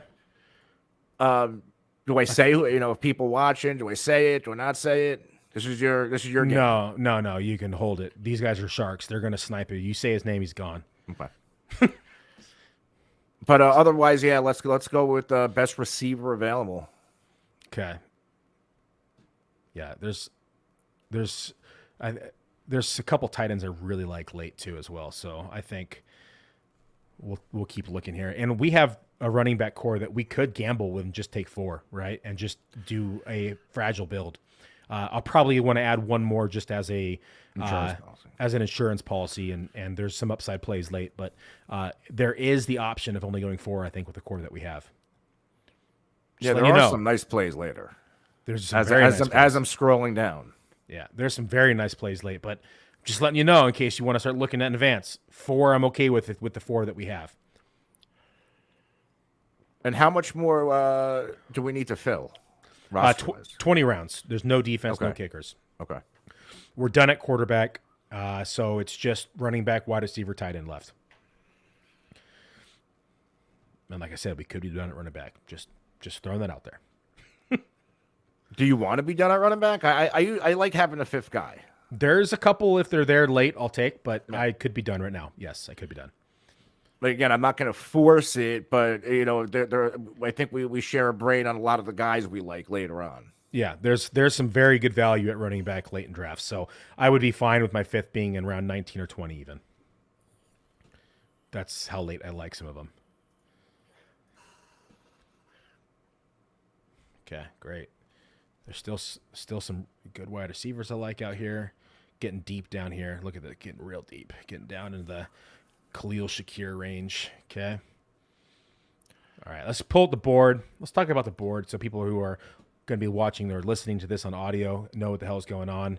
We talked about wine. We talked about building your bankroll. We haven't talked about the board in a while. So last we talked about was through round 7. Mariota was kind of one quarterback going in round 7. Since round 7, we have only seen 3 quarterbacks go off the board. We took Mac Jones in round 9. Pickett went in round 10. Trubisky in round 12. But positional player-wise, Breece Hall went ahead of Zeke Elliott. Is that a surprise to you? I know he's been going there about most drafts, but what's your take on Breece Hall over Elliott? I think it's a little crazy, but then it's not crazy because Breece Hall was the number 1 running back in this draft for a reason. The Jets added a lot of great things on the offensive line through the years, and Laken Tomlinson this year, who I love from your 49ers. And Breece Hall is going to be the featured guy. Now, he's obviously going to cede touches to Michael Carter, but this should be Breece Hall's backfield. Still, Ezekiel Elliott would be my pick there because we already know that Dallas offense is going to be pretty good. We know what Dak Prescott is. We don't know what the hell Zach Wilson is yet. And if Zach Wilson doesn't work out, all of that talent around him is probably going to sputter because they're going to be looking at Joe Flacco or Mike White. Yeah, there's Breece is pretty damn electrifying. I think hands down the best running back in this draft class. Dynasty-wise, he's my number 1 pick, easy. And he steps into a situation where the team's improving. He's going to see a lot of touches. And I think that it is, in terms of usage, going to be one of the best usages. But I still think that it's Jets offense may not be as good as people are hoping or expecting them to be, right? And that's going to affect the running game. So that's my only kind of downfall with Breece Hall. I think outside that, the skill is there that he can succeed. But to go above Zeke Elliott, who consistently puts up RB1 numbers year after year, it's kind of hard for me to take him there, but I can see why the argument is there and why people are doing it. If that guy thought I was drinking earlier, I fully believe either the Jets or the Detroit Lions are a wild card team this year. One of those teams will sneak into the wild card. Is that crazy? No, it's not crazy. But I have crazy. I have a bet for the Lions to win their conference.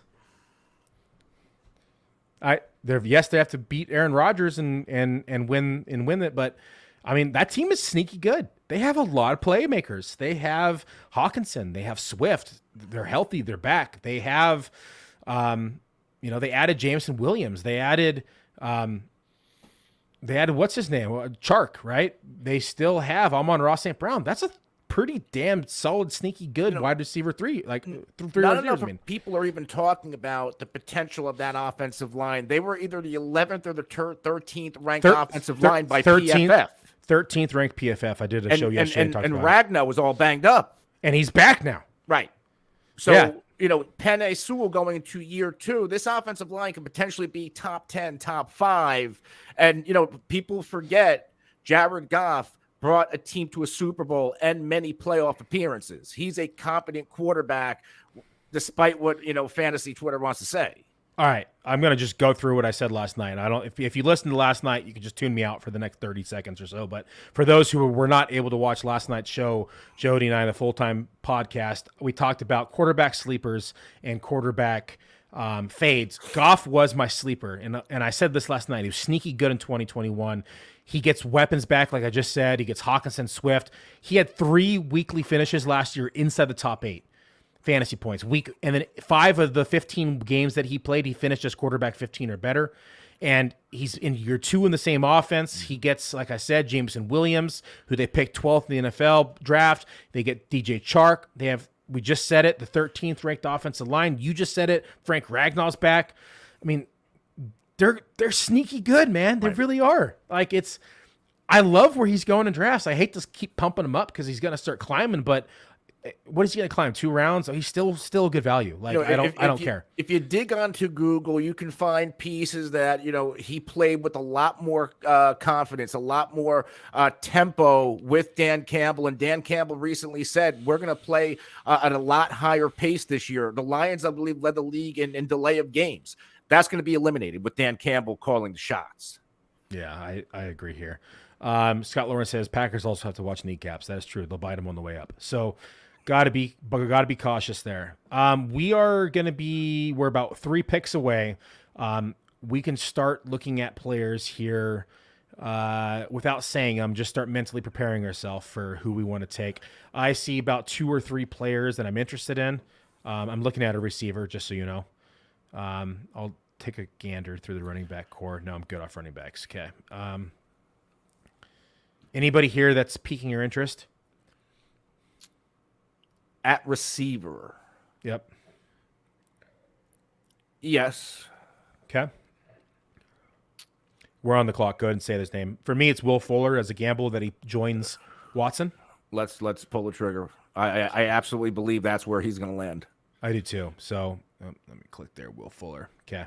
So that's a good gamble play, I think. And with the same thought process, I also think Julio Jones ends up with Matt Ryan. Yep, I've been thinking that as well. I do 100%. That just makes the most sense. They need another receiver as well. It just makes. I'm surprised it hasn't happened yet. I really am. It's early. Think Julio wants to play in camp? No. Really, we see veterans a lot. They'll wait to sign until right before camp, so they don't have to do no off-season workouts. Julio wants to go to the beach. We're back on the clock. You said there's a tight end that you like that you want to. Is he still there? No, it was Gesicki. Okay. I got one here who actually goes with our correlation. And I think could be good, but there's still a lot out there, so I'm good holding off, actually. Let's look at receiver again. Palmer for a stack. Beckham for a late play that we don't need in the beginning of the year. I mean, go ahead. I've been drafting Beckham in best balls for a late season run. Okay, let's do it because he's now our wide receiver 8. So I think that's a fine play. You want to do it? Absolutely. Okay, that gives us 8 receivers now. Like if we hit on Beckham and Will Fuller and Watson, this team's going to make a run. It is. It's going to be if you can hit on both those guys and Watson plays, it's going to be scary. Think where Antonio Brown was going last year and what he was able to do. Yep. And now we're getting these guys even later. Exactly. Like if Will Fuller ends up with Deshawn and Deshawn plays all season, Will Fuller is going to outscore Amari Cooper. I would make a bet on that. If Will Fuller stays healthy, of course. Or doesn't do PEDs. Well. Oh, he was having such a monstrous season, too, before that happened. And then comes back and breaks a finger and misses the entire season. How much of that was mental health, do you think? I mean, you do the mental health podathon. Do you think that was more mental health or finger related? What, last year? Yeah. I believe it was more, I don't want to be in Miami related because I thought Deshawn was coming here with me. Because there was a lot of rumors that Deshawn Watson was going to end up with the Miami Dolphins. Yeah, there was. I think it was pretty close to happening.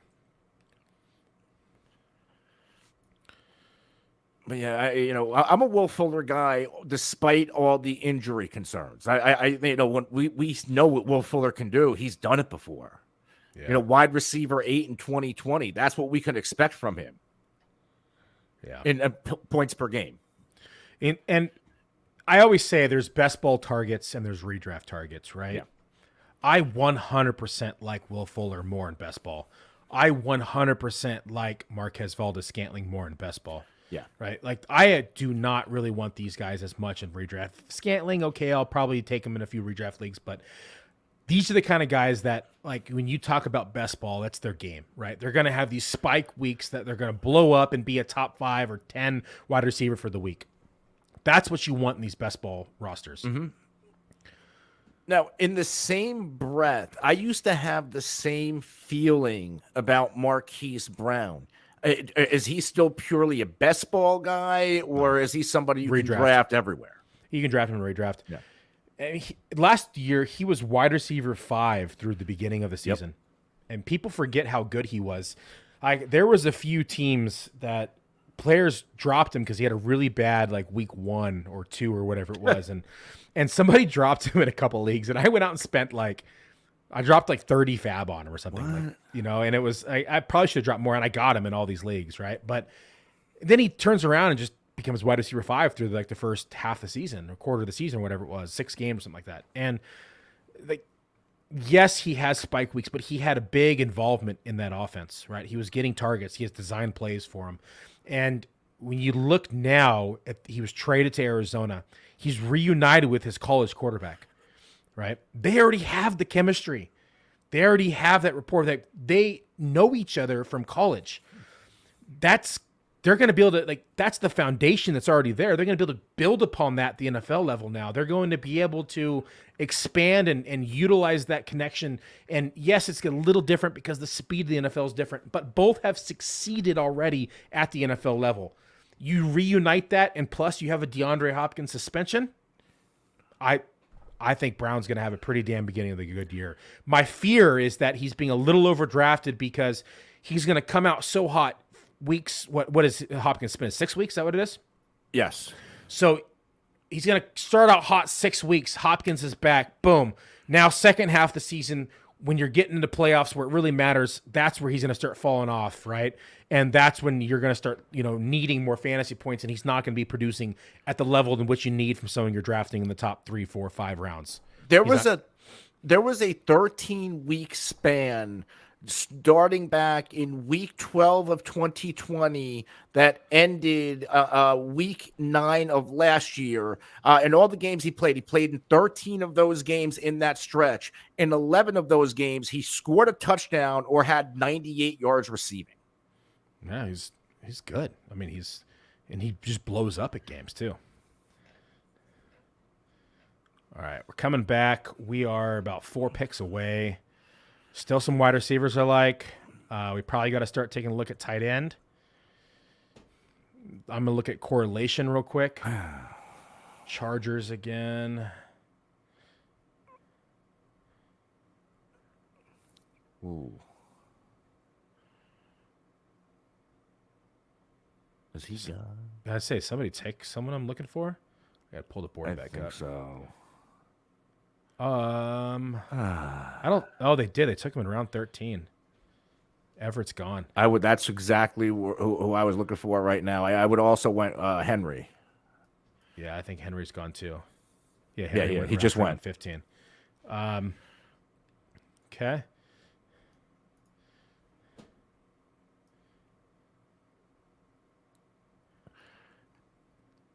Who's Washington play? Okay.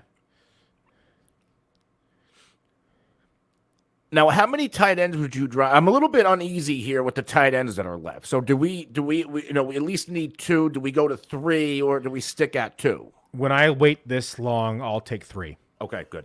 And there's still a good 8 on the board that I'm comfortable with as my 3 tight ends. Even what's his name's gone. Even Ingram's gone. Yeah, Ingram's gone. We're on the board right now. For me, it's Fant or Logan Thomas. Logan Thomas has a week 17 correlation with our Carolina. Not sorry, Carolina, with our Cleveland stack. I Logan Thomas. Okay, and that's a correlation stack. So that's those mini game stacks that I've talked about on the podcast about wanting to stack games like DFS, right? Where last year you and I had that Cincinnati and Kansas City week 17 stack. Same concept here for all those who have watched those shows. We're stacking that correlation here for week 17. We also have, let's take a look here. So not a week 17 stack. So my boy RJ is listening. He just took Fant. So let's go ahead and let him pick, and then I'll continue my conversation here. But there's 2 tight ends that I really like here. One has no correlation. Irv Smith is probably my next one here, just because of the vacated targets that are available here in Minnesota. Were you able to take a look at my vacated target chart that I made? No. So if you organize it by position and you go for just the tight end position, the number 5 most vacated targets at the tight end position is Minnesota, because Conklin went over to the new team. So 96 tight end vacated targets for Vikings, and Irv Smith's on the board. And that's just tight end. And that's just at the tight end position. They have 111 total vacated targets on the team. Let's pull the trigger on Irv. Okay, so Irv is now our tight end 2, and now our 3rd. I am pretty much good with another 5, 6 on the board. I'm not as worried about taking a 3rd on the way back now. Yeah, I'm not the biggest Irv Smith guy. Like, I try not to let injury history scare me, but there is way too much opportunity and upside to ignore Irv Smith this year. Exactly. There's no more Rudolph, no more Conklin. Nope. And you look at the offense, and Thielen's getting old, right? And he's been falling apart. And, 2 years in a row has kind of started off strong and has been more touchdown dependent. So I can see Irv Smith taking on more of that pass catching role. And he's young. Very young. So we'll definitely need one more tight end in this format, but I think 3 will be satisfactory. All right, let's take a look at the stack, or the where we're at. So we are at 3-4-8-2 right now. We're done at the quarterback position. Like I said, we could be done at running back. We'll probably add one more. I would personally like to add at least one more wide receiver, if not 2. We are going to be in round 18 the way back. So we have 3 picks. 3 picks left, 18, 19, and 20. So we can add one more wide receiver. We can add one more running back, and then add a tight end. There's many different ways that we can approach this. I think tight end should. I would. Let's go with balance. Okay. Unless there are 2 receivers that we absolutely can't pass up, but I like the balanced approach. Let's go one at each position. 5th running back just in case. Yep. How many receivers we have? We have 8 right now. Yep. I think we would work with 9. Yep, exactly. So I'm fine with that as well. Like I said, we went pretty balanced heading into this. We already had our 8 receivers pretty early. So for taking the running back heavy approach, we hit it early and often after. So I am fine with that. And for those who are unfamiliar with the site, real quick, you are actually able to see your build right here. So it tells you your total that you've drafted, your positional totals, 3 quarterbacks, 4 running backs, 8 wide receivers, 2 tight ends over here on the right. What does he say? Irv Smith is also still young and hitting his tight end prime. Yes, that is accurate, Jared. 100%. Echo, he said. Oh, because I said it probably the same time as he posted it. Yeah, a couple of good running backs I still like. Oh, absolutely. All right, let's take a look at the board. Any surprise picks? I'm not going to go through all the different rounds, but just go ahead and kind of skim through the board. Somebody was listening to Duvernay on me. There he is, round 17. Sneaky good pick and stack. A couple of picks that I really like that just happened. Somebody like Marvin Jones. Marvin Jones was sneaky good last year. It wasn't exactly the best offense, the best form of Trevor Lawrence, but I think that ceiling is still there, especially in best ball. Marvin Jones is going to win you a few weeks. And even Donovan Peoples-Jones, he was somebody I was looking at for us. Let's say if we didn't get Deshawn Watson, I was definitely looking at a wide receiver to add to our stack if we didn't get Will Fuller, I mean. Yeah, exactly. Peoples-Jones was on my possible list. Had we not seen a little bit of it wasn't necessarily a run, but tight ends went a little quicker than I imagined.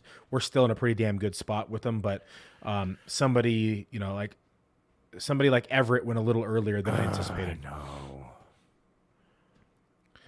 I'm a big Gerald Everett guy. I don't think we've seen his true ceiling yet. And do you want to guess how many vacated targets are at the Chargers position for the tight end position? 70? 102. Oh, jeez. Just in the tight end position. That's third best or third highest in the league. Giants with 115, Tampa Bay with 111, assuming Gronk is gone, and Chargers right now at 102. Tied with them is the Broncos at 102 as well. That's another one, and that's the difference between drafting in these rooms versus drafting in your regular industry leagues, your regular fantasy leagues. Evan Ingram in other spots, you can wait and you're going to get him here, and Gerald Everett too. They went a little bit earlier than I anticipated. Yeah, people know their workloads. People understand that opportunity is driving these players up the board more in these high stakes leagues because there's a lot more money involved, right? We're only in the $50 best ball, but they're still prepping themselves for $2,000 buy-in leagues, right? Like people say, "Oh, do you mock draft?" No, I best ball, bro. Yep, 100%.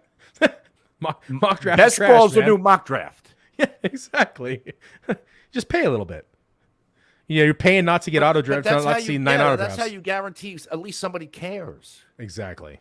And, you're doing a free mock draft. Nobody cares. No, someone leaves after like a third pick and they're gone. I hate auto drafts, man. I don't think I've been in auto drafts in like 6 years. Or not auto, I mean a mock draft. Yeah. No, best ball, sir. I think I really started it last year. Where I don't know if I did like outside of stuff we do at FaceOff. I don't think I do one mock draft outside of things for articles. Yeah. No, exactly. Where at least other writers are in them, so they're making their damn pick. We hope. Anyway. Oh, there's some funny comments. Oh, there's a funny comment on Twitter. I'm gonna pull it up real quick.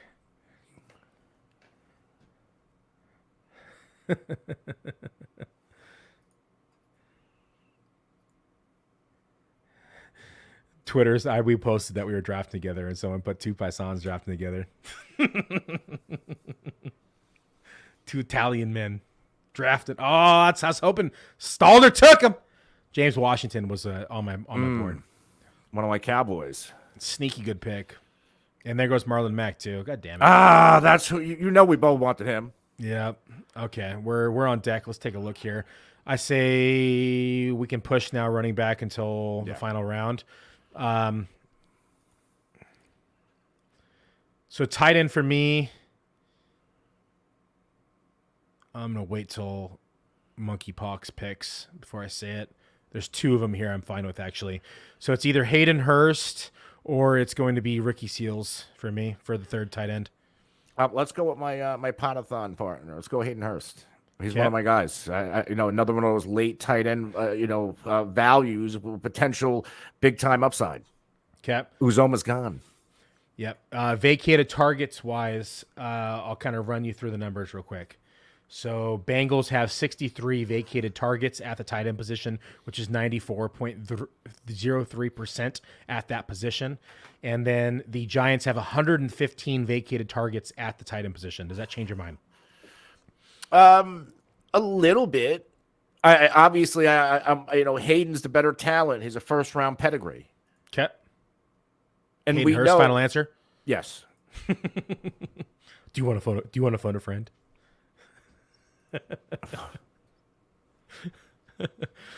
All right. So that gives us our third tight end. We're good at the position now there. 2 with injury concern, but we're good. We have 4 running backs. Let's take a look at the running back core.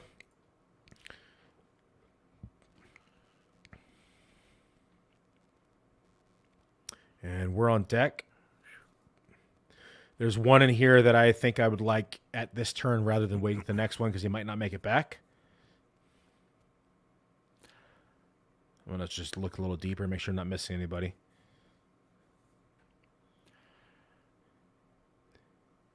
And wide receiver position, let me just double check.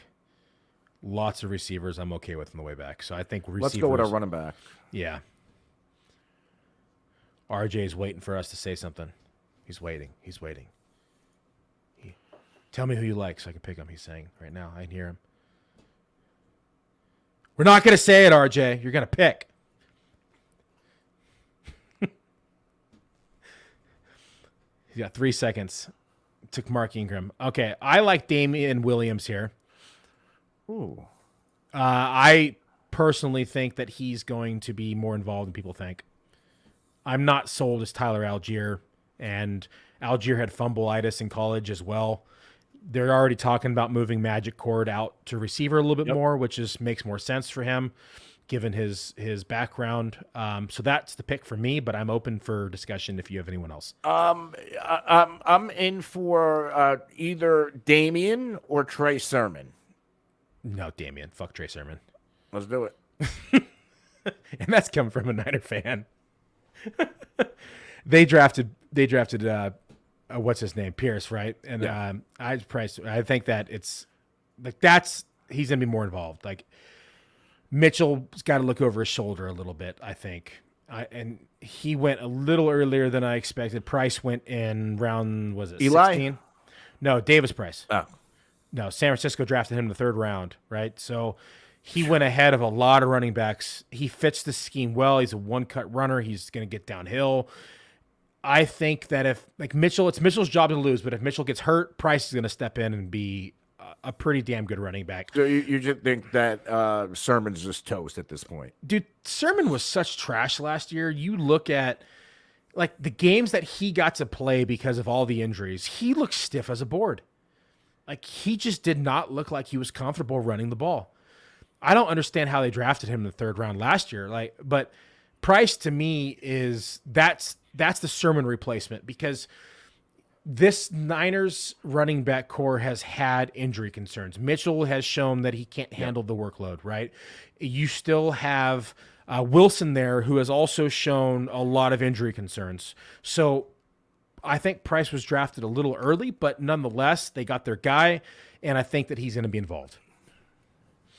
So, I'm saying, and Trevor, who took him here in round 16, is also a Niner fan. So that was part homer pick, but it's also part sneaky pick.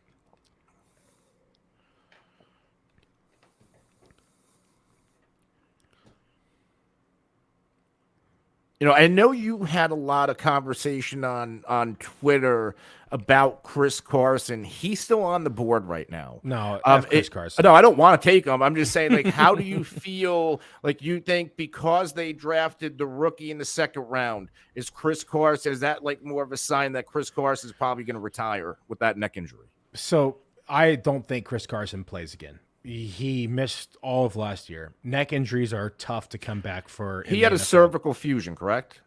I don't know exactly what it was. I'll fall injuries, but to an extent. But when I saw neck injury and everything, I think you're right. I don't want to quote it. I'm going to say 70, 80%. I think you're right. But when you look at neck injuries, like what was the kid's name on the Giants? Wilson's, was it Jeff Wilson? David Wilson, no? David Wilson, thank you. Started off promising career, neck injury, done, right? Neck injuries are not something to take light in the NFL. And you look at the interviews that Pete Carroll has done, and Pete Carroll is normally like the most optimistic, you take with a grain of salt what he says kind of guy, right?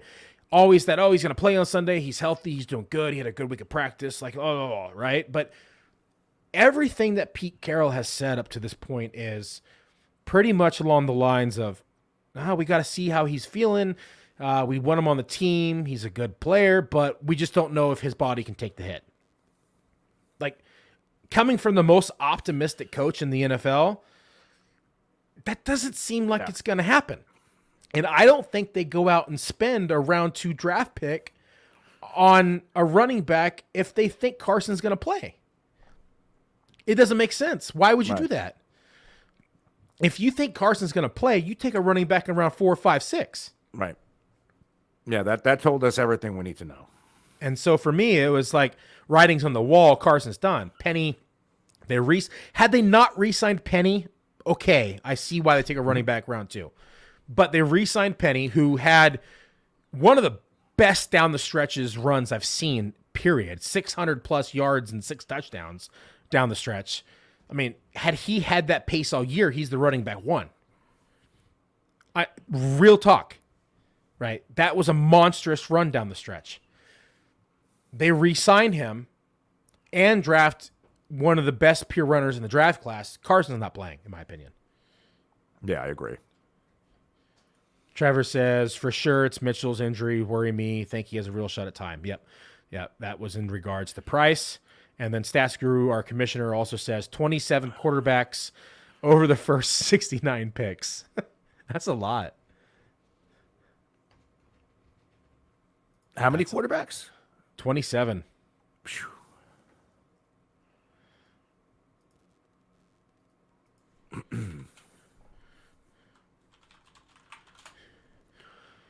Final round here. Somebody went who I think is a very, very sneaky ad. Cameron Breit. Yep. Okay. I've been adding him late in drafts pretty consistently, especially on teams that I have Brady for the stack, because if Gronk retires, you're talking about 111 vacated targets at the tight end position, 186 vacated targets for the team. And Breit has already shown capable in this offense, trusted by Brady, even when Gronk was on the field. It seems to be every quarterback that Breit is able to kind of touch, he seems to build that rapport with and that trust with. Even with Winston, now with Brady, I really like Breit late in drafts as a dart throw as a third tight end. What's your take? Yeah, I like Breit too, but they're probably going to add somebody if Gronk doesn't come back. Yeah, but I mean, great, they're going to add someone. Breit's going to start, right? You would think, yeah. I mean, do you think that a guy like Jared Cook comes along or even like a Blake? I don't think Blake Jarwin signed anywhere yet. Dude, Cook's like 50, bro. He was okay. I mean, so was Tom Brady, literally, almost 50. But you're talking about the GOAT versus like Cook was good, but he wasn't the GOAT, man. All right, hold on. Final pick. Looks like we're looking at receiver here. We're up in 3. Don't need to add anybody, but just take a look. Make sure that we see some people in here. See if we have any more stacks. Any more correlation.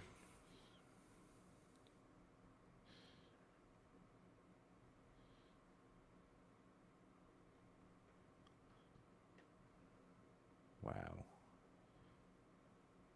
You know, I was looking at Julio for a little bit. Did he just go? Yeah. Yeah. Yep. I would have taken him there. That's a good pick. Those ceiling lottery tickets, damn it. Yeah, 100%.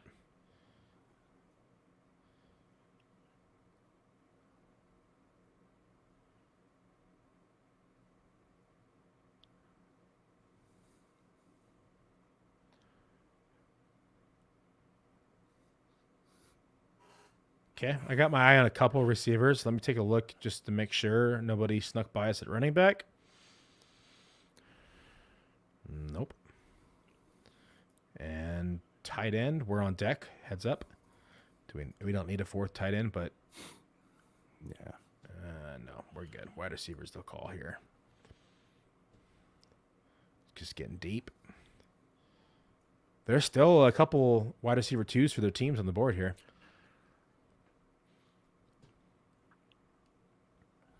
$16 seconds and I'll list their names. There's some good dart throws too. Ooh. Okay, so we're on the board. The 2 that I had in my mind were Velus Jones, which stacks with the Detroit kind of build that we have. There's Danny Gray as a dart throw. And then there is Nick Westbrook-Akeen, who's the wide receiver 2 here until Bob Woods is back. Anybody else that you like? Paris Campbell, but he's more of a floor play, which we don't need here. Forget about Rieger. Yeah, Isaiah McKenzie's kind of interesting because of the quarterback there, obviously, and Josh Allen, Sammy Watkins. You can 10 seconds. Go with Velus. Okay, go with the rookie. I think that's the best choice. Gives us a stack, and also he's going to have a pretty significant opportunity because outside that draft pick, they added 7 undrafted rookie free agents from the wide receiver position and 2 undrafted rookie free agents at the tight end position, and then they add 2 scrubs wide receivers in the free agent market. So I think he has a chance to see, and I have not finished my projections for Chicago officially as of right now. I've done like my rankings, like a first draft, but in terms of like actual projections of going through and having every attempt and every rushing attempt and every completion and touchdown, I'm going to, off the top of my head, say Velus Jones is probably going to be in that 15 to 18% target share range. He checks off a couple of boxes: 99th percentile speed, 97th percentile 40-yard dash. I might have reversed them off the top of my head. 3rd round draft capital. Little old, but this isn't a dynasty league. I don't really care about that. And again, a significant path to opportunity. Yeah, a lot of path to opportunity. So pulling up my vacated target sheet, let's arrange it by total vacated targets.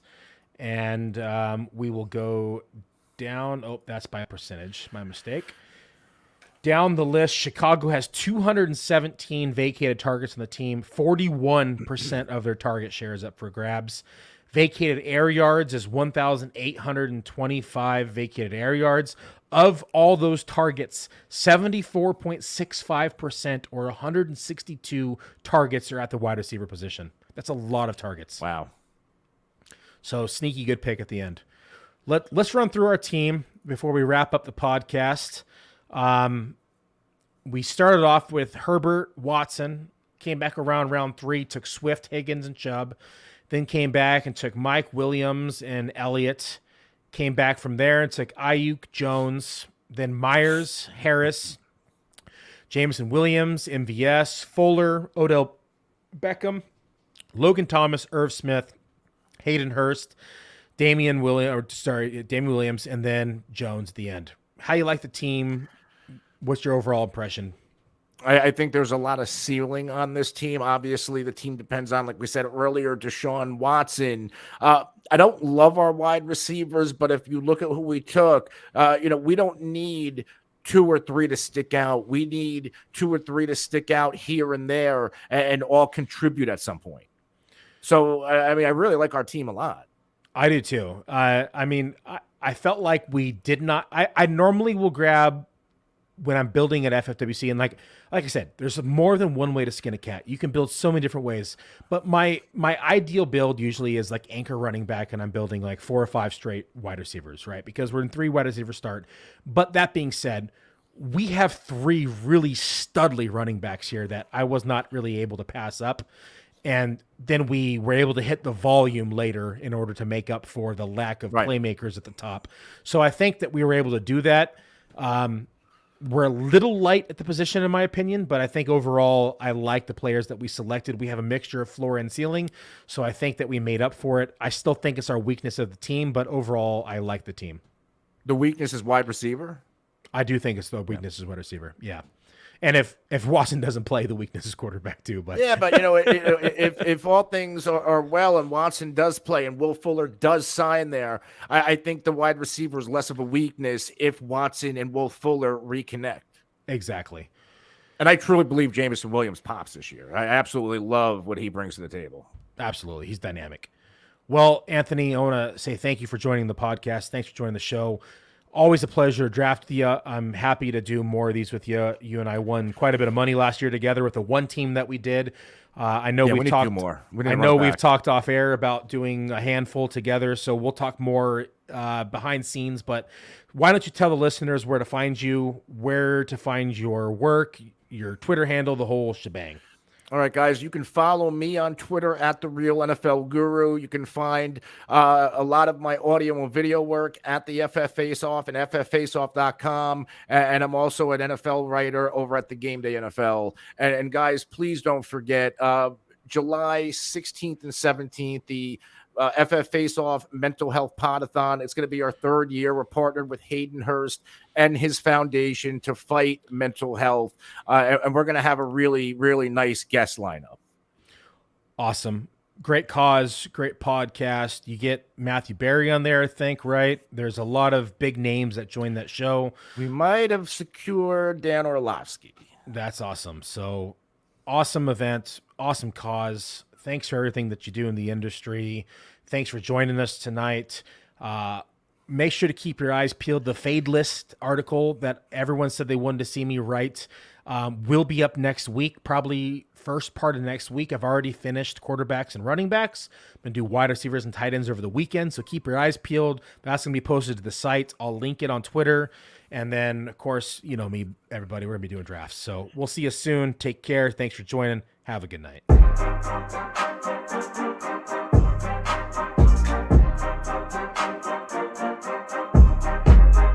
Nothing but time, use it to grind. They huff and they puppet, this bacon is mine. Stakes are all high, our stakes are so dry. I'm as rare as they come, put it all on the line. Losing very doubtful, cause I'm winning every outcome.